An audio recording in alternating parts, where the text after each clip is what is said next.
Hello, fellow truth seekers. This is Barbara Jean. I I had an interesting dream this morning. I wanted to share with you. It's still really early. I've been seeing so many triple numbers and quadruple numbers lately. 555, 666, 222, 111. Just this moment I saw 444. It was like that moment.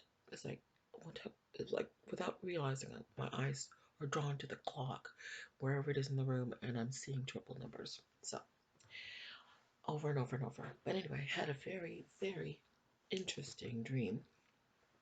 Um, uh, and I kind of knew what it meant almost immediately. So I just had it a couple hours ago. And so I've been up thinking about it, and it's now 4:45 in the morning. And so I wanted to share it with you before, and while it's still fresh. Anyway, yesterday I had a headache. I developed a headache, and it wasn't a really strong headache, but it was a headache nonetheless. And I haven't had headaches really in a long, long time. So it was very rare. It's very rare for me to experience a headache. And the Lord has been working on a spot on my head that it's been a very strong agitation. He was agitating a certain spot on my head for days, and it's been an agitation. And I guess maybe this headache was a result of this coming up. Anyway, I had an interesting dream, and as a result, when I woke up, I had the dream, woke up, the headache was almost gone. In fact, there was hardly. I still just have a little teeny smidgen of a headache, but it's so minuscule that it's hardly would qualify. But after I had the dream, the headache seemed to go away. So um, I'm going to tell you the dream, and I'm going to tell you the interpretation of the dream because I'm pretty sure that this is what it is. So in this dream, I was at home, um, and an allegory of where I live at this moment, and my fiance was coming to take me away. Um, he was coming to uh, take me away. That's what he was going to do. So he came to my home. Um, but I knew there was still something I needed to do. We needed to get to the high school to see whether I got my diploma, whether I could move on, because I needed my diploma to move on to the next level of my life so he could take me away. Interesting. Already that, of course, that's not hard to interpret. So anyway, I let him go ahead. He knew where the high school was. It's just down the road. And so, but I decided I was going to ride my bike. And so he started down the road. He started on his journey to go up this very high hill to go down on the other side where the high school was. And I was riding my bike, and I kind of caught up with him on my bike. But then when I faced the hill that I had to face, I didn't want to ride my bike up there. I didn't want to really ride my bike. I just thought, well, the best thing is just to walk because, I knew I couldn't, didn't have the stamina to ride my bike over the hill. What that means, I don't know. So I decided to park my bike, but then where I parked it, I wasn't happy with it. I thought, no, somebody could come along and steal it. I don't want that to happen. So I'll take it back home, ride my bike back home, park it there at home, and then walk to school or an easier path that would get me to the same place that my fiance was heading in. So I did. I rode my bike back to my house, and an interesting thing happened. When I got to my house, it was it was a mess. The house was a falling down wreck, and in fact, it was in two particular parts. The front of the house, which was on the left side of in this dream, it was on the left side, and it was a ruin. It was made of wood. Um, all the whole house was made of wood, but the it was like it was divided. The house was divided into two sections, and the left side of the house was completely ruined. And in fact, it had one of those stickers that says this house is condemned, basically abandoned and condemned. You cannot enter or live in this house because it's ruined. And it was just a mess. It was like a shack falling down on itself.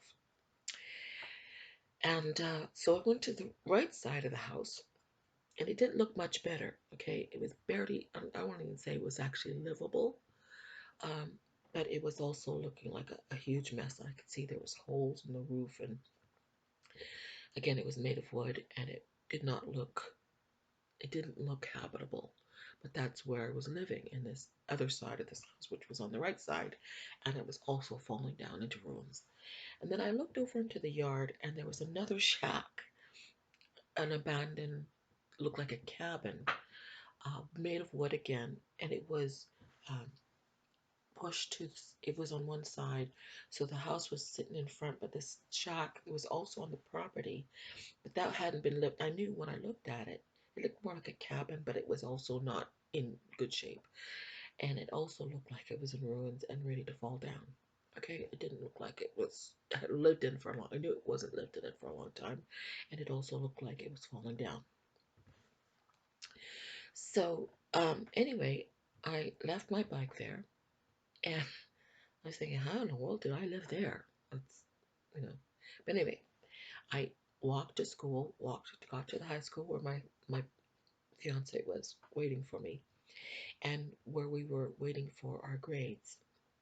Now, I was not happy about being there. In fact, I didn't want to be there because I was thinking, oh, I'm going to have to stay another semester to to um, finish a um, a class that I just didn't do well in. In fact, I just when I was in this classroom, and I was like, oh, all to the death, like flopped on the desk. I don't want to be here. I don't want to be here. And I was ashamed of my grade because I knew that I failed this class. First of all, because I hardly ever showed up for it. That was probably the reason why I was going to fail the class, because I hardly ever showed up for the lessons for this class. And my boyfriend was, my fiance was sitting next to me, and I was telling him, I don't want to be here. I don't want to be here. And um, it was when I was sitting there, he put his arms around my waist, his arm around my waist, and he was holding me, saying, no, it's going to be okay. It's going to be all right. You're going to get through this. I promise you're going to be okay. And I'm thinking, oh, I'm going to have to stay another semester to do this class over again, because I was such a, I hated this class, and I didn't ever show up. I'm never going to be able to do this. I'm going to fail, and I'm going to have to go through this whole thing over again. I'm going to have to go through the semester of this class. And he was like very confident. It's like, no, that's not going to happen. Just, it's going to be okay. It's going to be all right. And it was that moment when he had put his arms around me that I noticed I was wearing a gold dress. The color was it was kind of like a 1950s flare skirt dress, and it was a gold color. And that was strange because I noticed the color of, when you notice color, it's important. So I noticed I was wearing a gold colored dress, oh, which I haven't queued up, which I'll get to in a second. Um, and then, like I said, while I was there, I'm thinking, oh, but you don't understand. I never showed up for this class. There's no way I'm going to get a grade that's going to pass me so that I can move and get my diploma. I'm going to have to stay for another semester. And he still was like, no, don't worry about it. It's going to be okay. And so anyway, and when I was talking to him, I said, you know, this is a law course. This is a law course. And I knew in the dream that what was going through my mind, that this was a course of about the law, civil law. And I didn't have any time or energy to just think about it. I was like, oh, I don't want to be here. I don't have to deal with this. I have to go through this course again, and I'm going to have to miss it, my diploma. Everyone's going to graduate, and I'm going to have to stay behind. That was what was going through my mind. And again, my fiance was like, no, you're okay. It's all right. Don't worry about it. So that's when I woke up. And that's when the headache started to go away. The headache started to disappear. Once the Lord was assuring me in this dream, my boyfriend, my fiance, was assuring me it's going to be okay. And then the headache left, and I woke up. Now, not too hard to interpret this dream, I think. So I want to tell you what I got from it immediately after I woke up was, well, my boyfriend was coming to take me away, my fiance. And That's not too hard to interpret. That's, of course, the rapture. Um, I was going to meet him at the high school to get my diploma, but then I decided I didn't want to ride my bike up there. I was going to walk, and so I drove my bike back to the house where he was on his way to the high school to get my diploma to find out what my standing was in, of course, whether I was going to graduate. I went back home, and what I observed in my home was a divided house. It was made of wood, hay, and stubble, if you will. So the house that the church has built for herself, thinking that was going to stand, that looked like it was habitable, but really it was a falling down ruin wreck. Um, there's about wood, hay, and stubble. Just a second. Just hold on. Okay, there is a verse here in First Corinthians 3:12. Now, if any man built upon this foundation gold, silver, precious stones, wood, hay, or hay, stubble. That is First Corinthians 3:12. The reference is, for other foundations can no man lay that is laid, which is Jesus Christ. Now, if any man lay upon this foundation, gold, silver, precious stones, wood, hay, stubble, every man's work shall be made manifest. For the day shall declare it, because it shall be revealed by fire, and the fire shall try every man's work of what sort it is.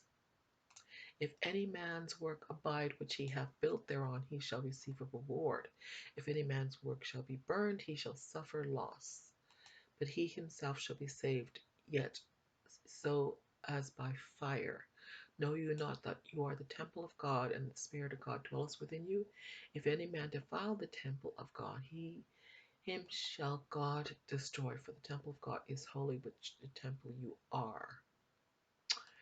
So we are to build what we're building here on earth is corruptible, and that's what I got, that what we have built for ourselves is corruptible and it will be burnt. Okay, it is not eternal, and I'm going to get to that in a second. And what was the other verse? 2 Timothy 2:20. No, 2 Timothy 2, yeah, 2:20, 2:19. Nevertheless, the foundation of God standeth sure, having this seal, the Lord knoweth them that are his. And let everyone that nameth the name of Christ depart from iniquity. But in a great house there is not only vessels of gold and silver, but also of wood and of earth, and some to honor and some to dishonor. Um, if a man therefore purge himself of these, he shall be a vessel of honor, sanctified and meet for the master's use, and prepared for every good work. Okay, so that's that verse. Now, what I got from this when I was watching, I was seeing this in my head, this vision of this house falling apart, was the system that of this political system and the way we have um, been a house divided. Oh, that's it. That's where I want to go. Hold on a second.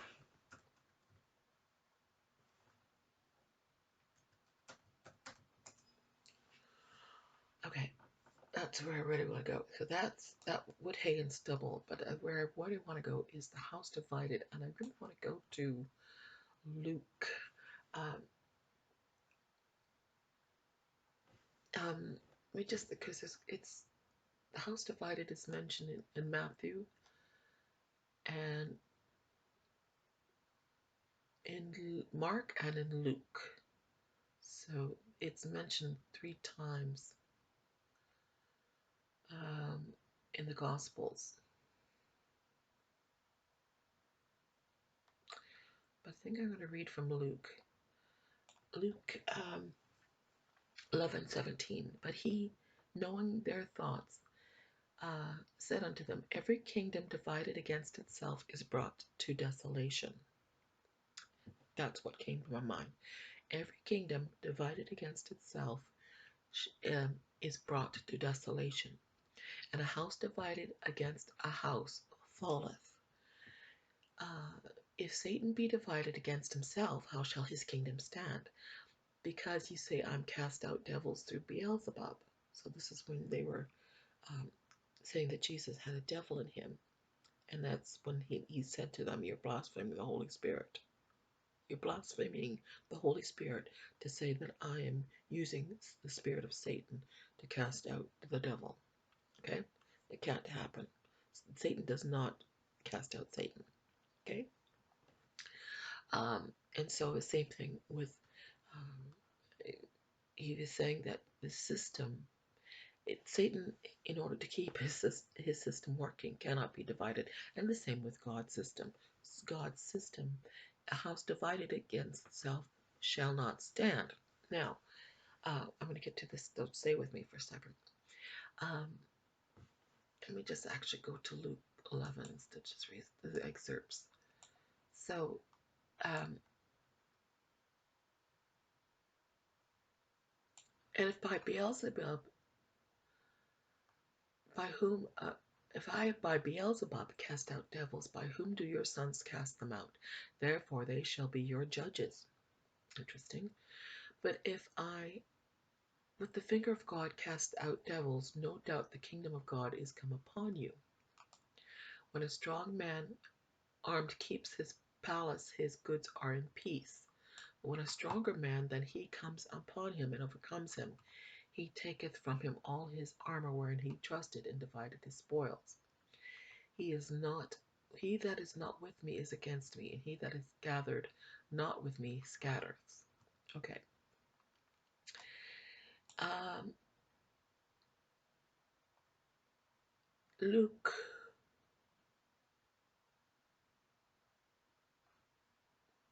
Luke 12 is talking about division as well.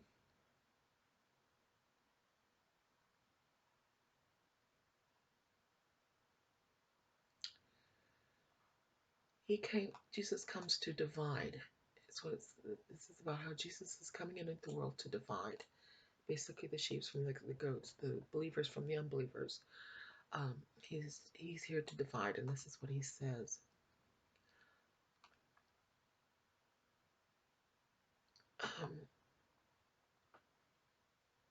Where should I start?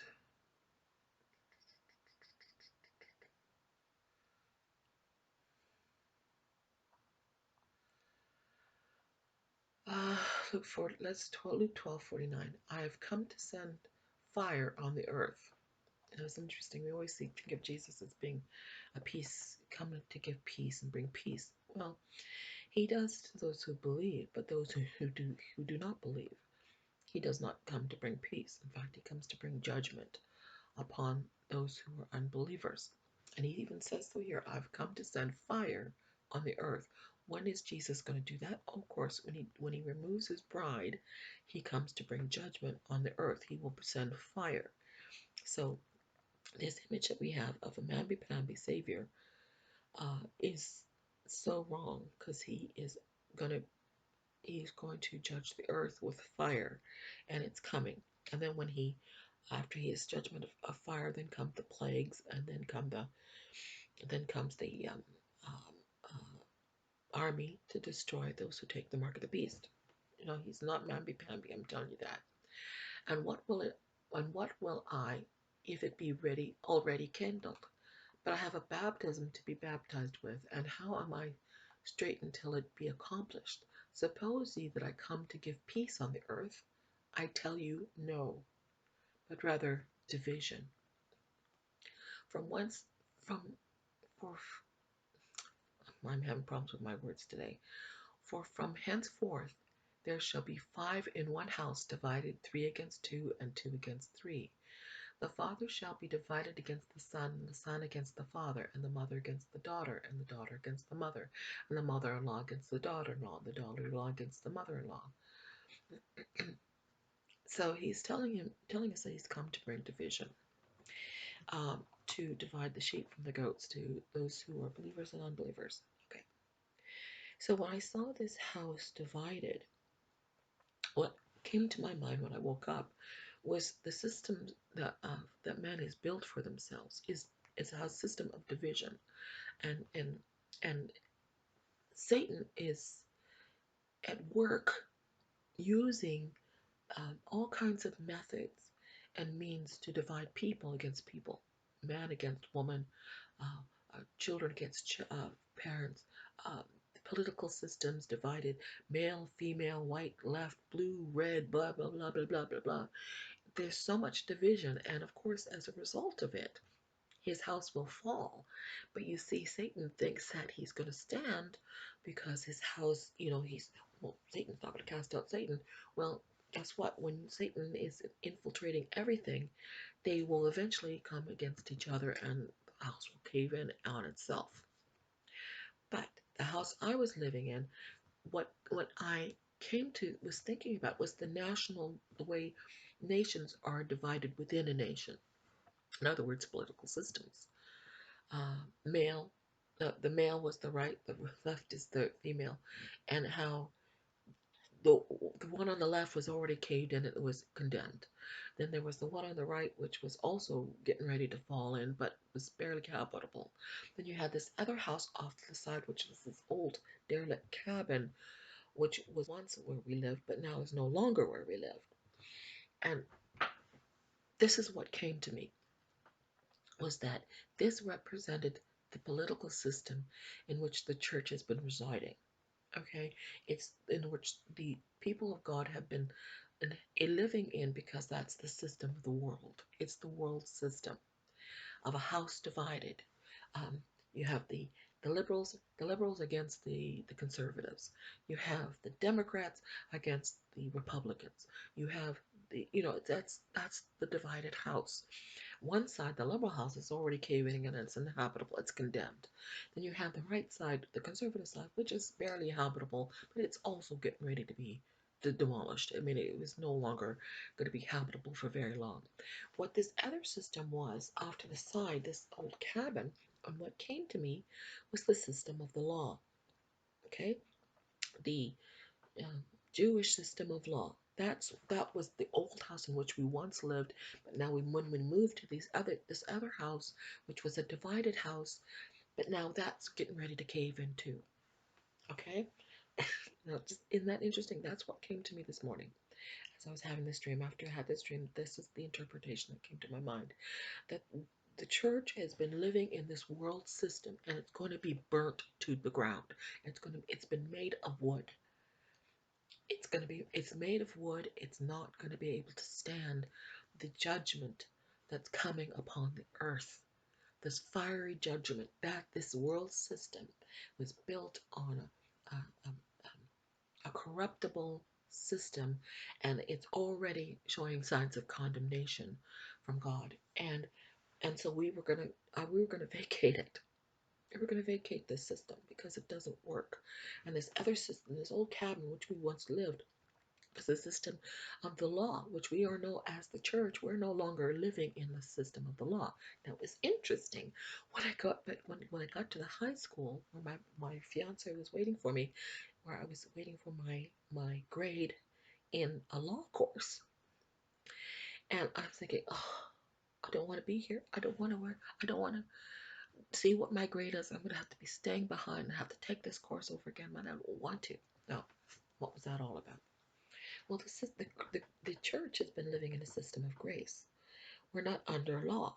And so I didn't want to take the law course, and I was hardly ever there for the course. So it wasn't really I wasn't interested in this course. But who is, and who fulfilled the law, and who was the one there comforting me to tell me it's going to be okay, and I was going to be all right, even though I didn't really actually pass the course when it came to the law, it was going to be okay.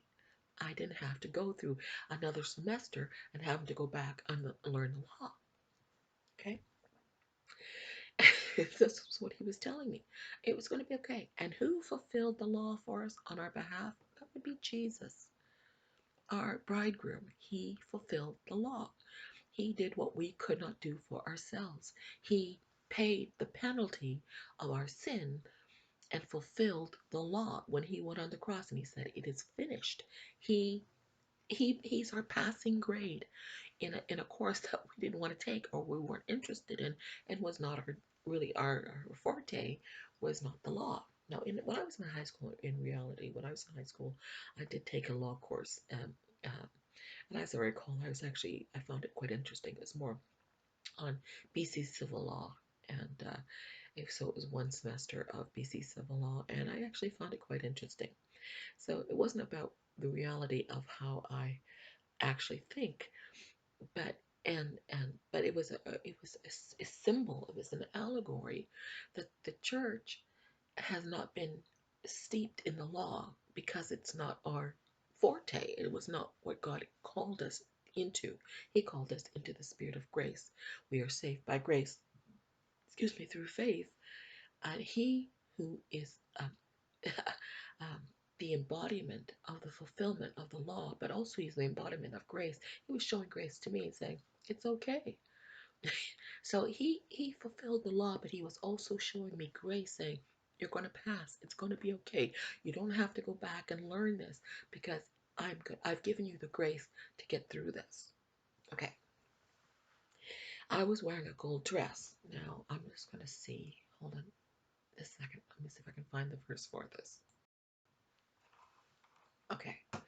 So as we know, the kingdom of God is made up of gold. We know He's got in the New Jerusalem. The streets are paved with gold. That's our wedding gift. We are to be, gold is just going to be flowing like a common metal everywhere, and everything is going to be made of gold. I mean, not everything, like a Midas, like fruit. No, that's not what I mean. But the streets is a common element, and gold is common. And so I was clothed in a gold colored dress. Now, this is what came to my mind as I saw this dress. This is what came to my mind was Psalms 45:1. It's a very short psalm, so I'm going to read the whole thing. Psalms 45:1, to the chief musicians upon Shushanim, for the sons of Korah, Mashil, a song of loves. My heart is inditing a good matter. I speak of the things which I have made touching the king. My tongue is the pen of a ready writer. Thou art fairer than the children of men. Grace is poured upon thy lips. Grace. Therefore God has blessed thee forever. Gird thy sword upon thy thigh, O most mighty, with thy glory and thy majesty. And on thy majesty ride prosperously because of truth and meekness. Okay, let me just keep going.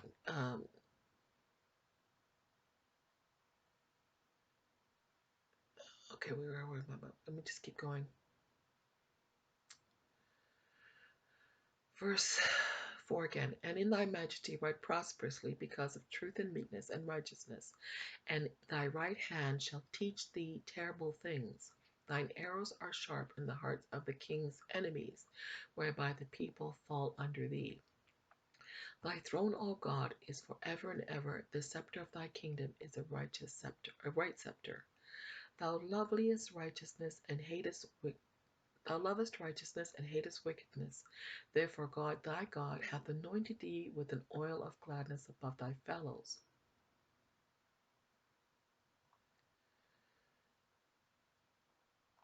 Okay, let me just keep going. And all thy garments smell of myrrh and aloes and acacia, and out of the ivory palaces whereby they have made thee glad. King's daughters were among thee, thy honorable women. Upon the right hand did stand the queen in gold of Ophir. So I was wearing a gold dress. So the king, let me just read that again. Verse 9. King's daughters were among thy honorable women. Upon thy right hand did stand the queen in gold of Ophir. Hearken, O daughter, and consider and incline thine ear. Forget also thy own people and thy father's house. So shall the king greatly desire thy beauty. I was talking about my last video about being worshipped for your beauty. This is what it says here. The king shall desire thy beauty, because we're so beautiful. We worship because we're so beautiful. For he is thy Lord, and worship thou him. And the daughter of Tyre shall be there with a gift. Even the rich among the people shall entreat thy favor. The king's daughter is all glorious within. Her clothing is of wrought gold. She shall be brought unto the king in raiments of needlework, and the virgins her companions that follow her shall be brought unto thee. With gladness and rejoicing shall they be brought, and they shall enter into the king's palace. Instead of thy father shall be thy children, whom thou mayest make princes in all the earth. I will make thy name to be remembered in all generations. Therefore shall the people praise thee forever and ever. That's what came to my mind when I woke up, when I remembered that I was wearing a gold dress. And here I was complaining to the Lord, saying, to my fiance, I'm never going to be able to pass. I'm not going to get my diploma because I didn't pay attention to this course on the law. And he was saying, no, it's going to be okay. Don't worry about it. It's all right. I got it covered, basically. And so that was basically the dream. And I thought, wow, when I woke up, I went, that is amazing. So that was the dream I had. And of course, that got rid of my headache. Now, there was one other verse I wanted to go to, which I found rather interesting when I was looking up. Oh, hold on. When I was looking up the word divided, because I was looking for the verse on how a house divided against itself shall not stand. Well, this is what the Lord was showing me. Now, also, when you think about it, when the Lord comes for us, He's coming to remove us from a corrupt system, a system that is not unified in its thinking. In other words, um, male against female, broken marriages, um, divided politics. It's man's and Satan dividing humanity, and that cannot stand. And if you think about it, even though Christ was saying, how can Satan be divided against himself? Well, he's doing it to himself. Jesus came to bring division. He came to bring division. His very presence on the world divided the world, divided people from themselves, from those who believed him and those who didn't believe him. And that causes division. It causes conflict within families. When someone stands against evil and evil wants to keep continuing, it's going to cause division. And we, as God's church, who are uh, wearing this gold dress, we are living in a world that's highly divided against itself. And guess what? It cannot stand. And this is what came to me in Revelation 16:19. Also, when you think about it, when I was in this classroom with the Lord, my fiance, he had his arms around me. He would not allow us to be divided. I was going, oh, I'm never gonna make it. This is ridiculous. Why am I here? He had his arms around me, comforting me, because he knows that this is the system that works.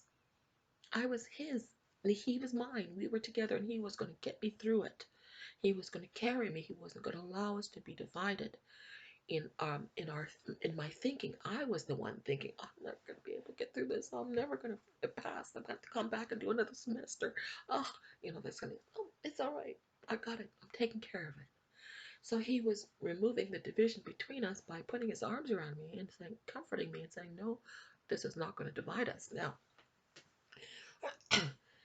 when I was looking up the word divided, I saw this, and this is referring to the seven bowls of God's wrath, and how just previous to that we had the beast rising up in Revelation chapter 13, him going after the remnant on earth, him establishing his mark 666, and then you had this in Revelation chapter 14, the 144,000, which actually is what I also wanted to bring up.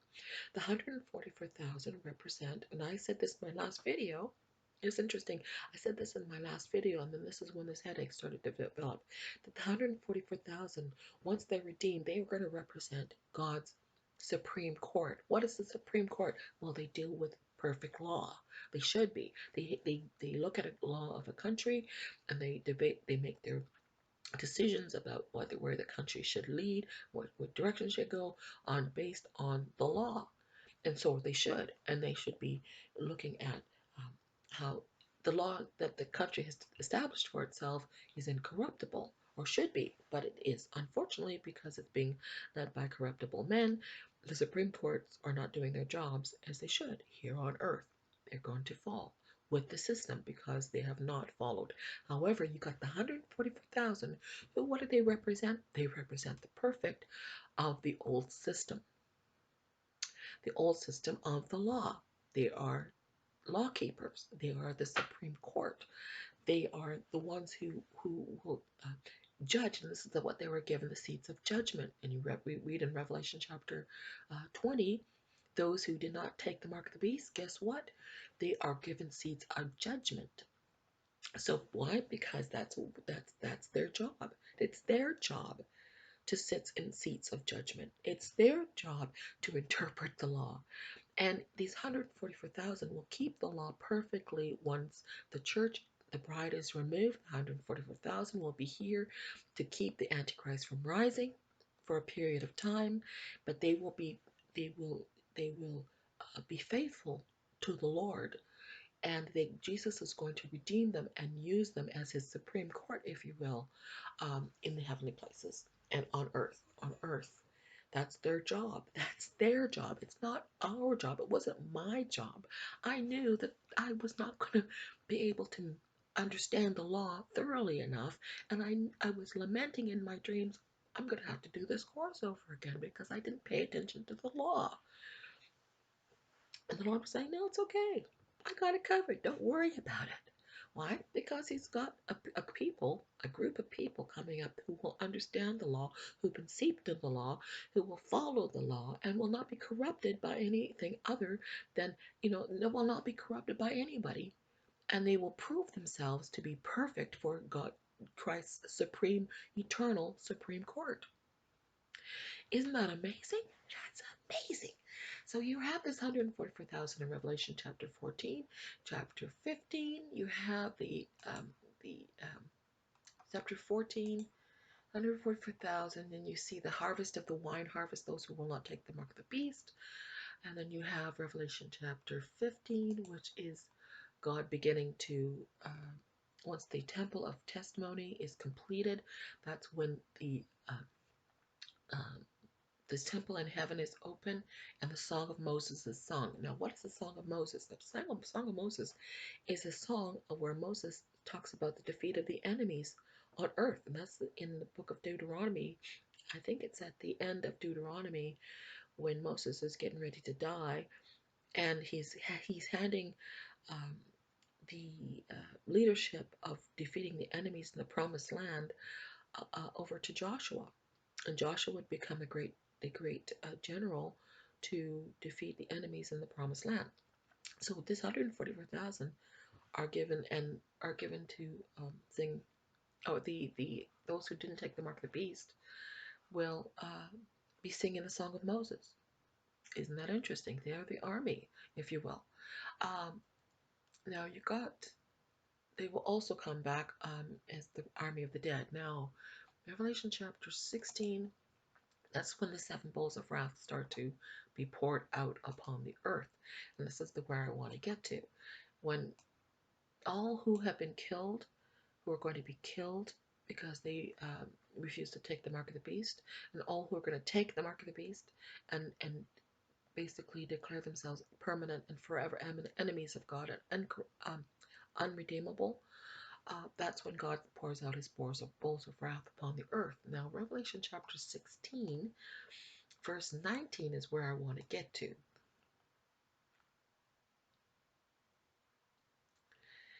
Um, Verse 19 is when he gathers the armies to the valley of Armageddon. And this is where I wanted to read. I wanted to read this verse here. Actually, just read from, this is the seventh bowl. Revelation 16:17. And the seventh angel poured out his vial into the air, and there came a great voice out of the temple of God from the throne, saying, "It is done. It's finished. It's over." Basically, it's been fulfilled. Everything that was needed to be done is done. In other words, the fullness of this corruption, the fullness of the world system that is collapsing in on itself is done.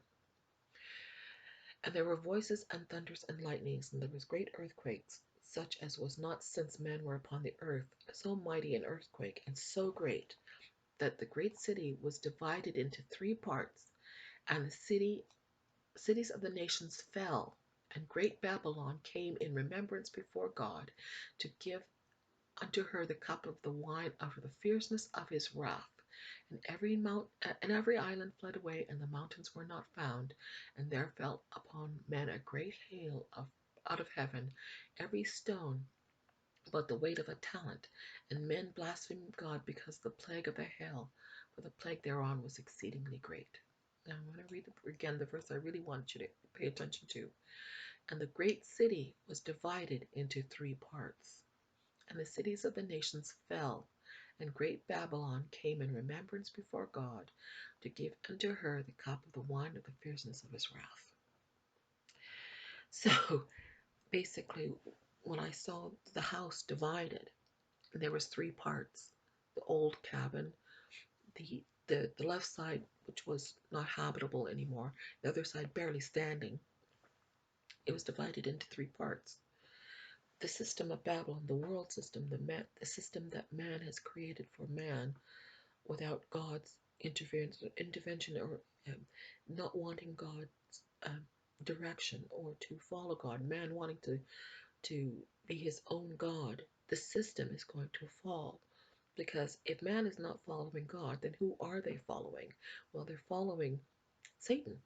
And that house is divided, whether Satan believes it or not. Satan has divided and divided and divided, and caused so much contention and evil, which is a good thing for the believer, because the system is going to fall in, and God is not going to let us stay behind to live through this fall, this collapse. He's going to remove his bride.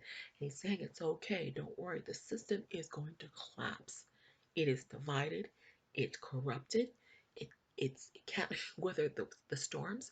It will collapse on itself. But I'm going to remove you. I came to remove you, and it's going to be okay.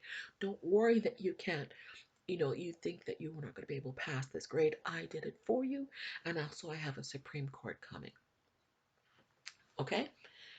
These 144,000 and those who refuse to take the mark of the beast, don't worry, they'll have it covered.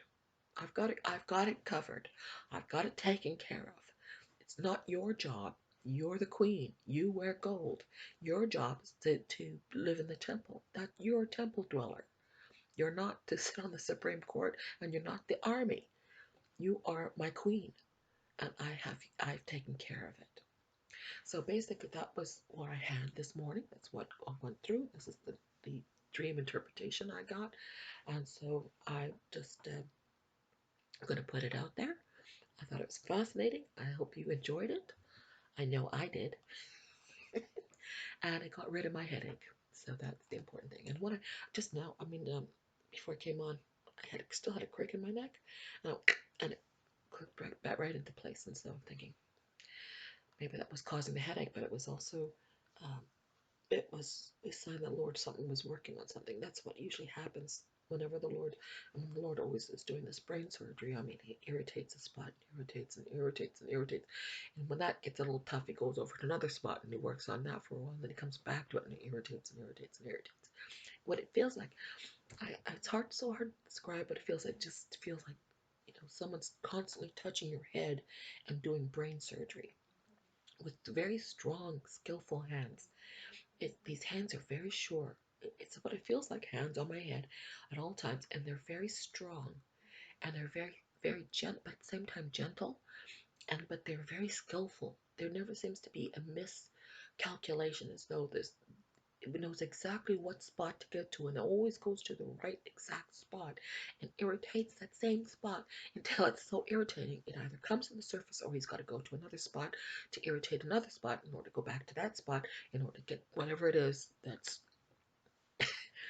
still uh, not that's resistant or um, um, stubborn, can finally be released. And once it's released, then I usually get a dream or an interpretation. A dream or a word or something comes up, and I go, "Oh, I didn't know that. That's what that meant.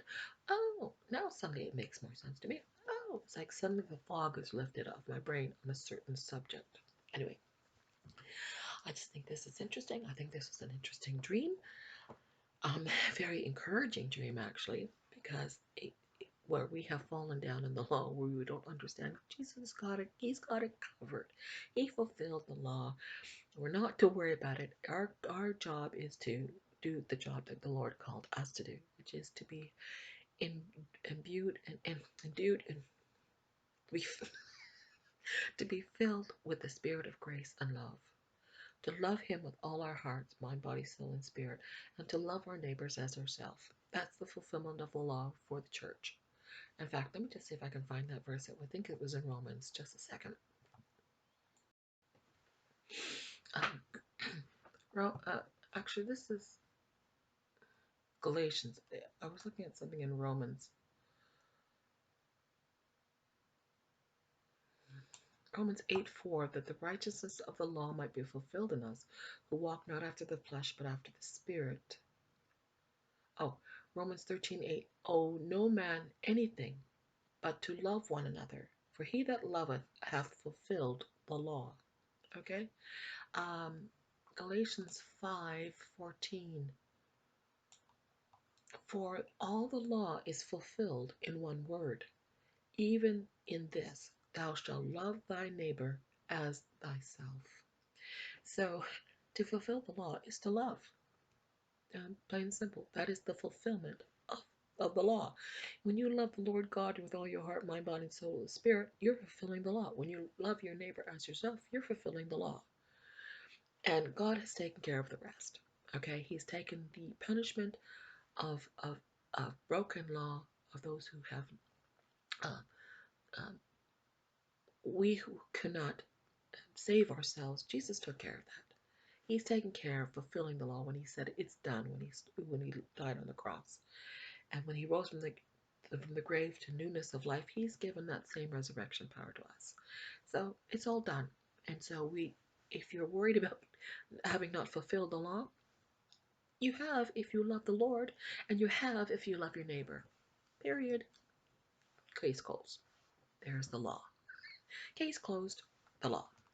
Okay, that's all I'm going to say. If you have not given your life to Jesus Christ, there's still opportunity.